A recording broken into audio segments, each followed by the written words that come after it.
இந்த ஒரு வாட்டி தானே நம்ம பண்ணுற தப்பு யாருக்கு தெரிய போகுது. இந்த ஒரே ஒரு வாட்டி மட்டும் தப்பிச்சிட்டா அதுக்கப்புறம் வாழ்க்கை முழுக்க செட்டில் ஆகிடலாம் அப்படின்னு தப்பு கணக்கு போடுறவங்க எல்லாத்துக்குமே இந்த ஒரு நியூஸ் ஒரு பயங்கரமான பதிலடியாக இருக்கும். கவர்மெண்ட் வேலை அப்படிங்கிறது இந்தியர்கள் எல்லாருக்குமே கனவு.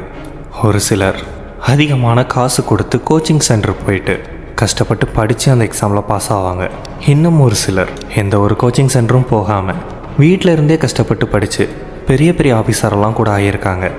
இன்னும் சிலர் இருக்கிறாங்க படிக்கிறதுக்கும் மெனக்கிடாமல் காசு கொடுத்து கோச்சிங் சென்டரும் போகாமல் குறுக்கு வழியில் பாஸ் ஆகி எப்படா வேலைக்கு போகலான்ற மாதிரி. அப்படி நிறைய பேர் போயிருந்தாலும் கூட ஒரு நாள் இல்லைனாலும் ஒரு நாள் கண்டிப்பாக மாட்டிப்பாங்க. அப்படி மாட்டினவங்க தான் மோனிகா.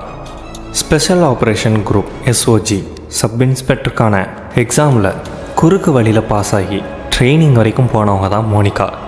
ஆனால் எக்ஸாமில் பாஸ் ஆன அவங்களால ட்ரைனிங்கை தாண்ட முடியலை. அவங்க எக்ஸாம் எழுதுனது செப்டம்பர் 15, 2021. பௌரவ் கலார் அப்படிங்கிறவங்க மோனிகாவுக்கு ப்ளூடூத் மூலமாக எக்ஸாம் நடக்கிறதுக்கு சில மணி நேரங்களுக்கு முன்னாடி கொஸ்டின் பேப்பர் எல்லாத்தையுமே அனுப்பியிருக்காங்க. இதுக்காக மோனிகா கொடுத்த அமௌண்ட் 15 லட்சம்.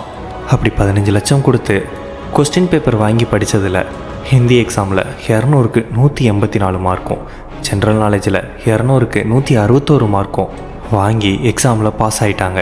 ஆனால் டைரக்ட் இன்டர்வியூவில் அவங்க 15 மார்க்கு கூட தாண்டலை. இதனால் மோனிகா மேலே ஒரு டவுட் ஒன்று வர இன்வெஸ்டிகேஷன் ஸ்டார்ட் ஆகிருக்கு. அப்படி நடந்த இன்வெஸ்டிகேஷனில் பௌரவ் கலார் மேலே சந்தேகம் வர அவரை விசாரிக்கும் போது உண்மை வெளிப்பட போலீஸ் ஃபஸ்ட்டு அவரை அரெஸ்ட் பண்ணுறாங்க. அவரை அரெஸ்ட் பண்ண நியூஸை கேட்டதுமே மோனிகா ட்ரைனிங் நடந்த இடத்துல இருந்து ஓடிட்டாங்க. ஆள் தலைமறைவாயிட்டாங்க. ஆனால் அவங்களால ஓட முடியலை, ஒளியவும் முடியலை. ஃபைனலாக ஜெய்ப்பூர் போலீஸ் அவங்கள அரெஸ்ட் பண்ணி இப்போ ஜெயில்லையும் போட்டாங்க.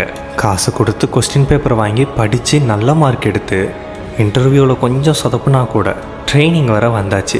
இதுக்கப்புறம் வேலைக்குள்ளே போயிட்டோம்னா நம்ம பண்ண தப்பை யாரும் கண்டுபிடிக்க மாட்டாங்க அப்படின்னு பல பேர் கஷ்டப்பட்டு படித்து அந்த வேலைக்காக ட்ரை பண்ணுறவங்க எல்லாரையுமே அவமானப்படுத்துகிற விதமாக நடந்துக்கிட்ட இவங்களுக்கு இது ஒரு சரியான தண்டனை அப்படின்றது பலருடைய கருத்தாக இருக்குது. அவ்வளோதான் இந்த வீடியோ பற்றி நான் உங்களோட ஒப்பீனியன் என்னன்றதை கமெண்ட்டில் சொல்லுங்கள். இது மாதிரியான மோர் இன்ஃபர்மேஷனுக்கு நம்ம சேனலை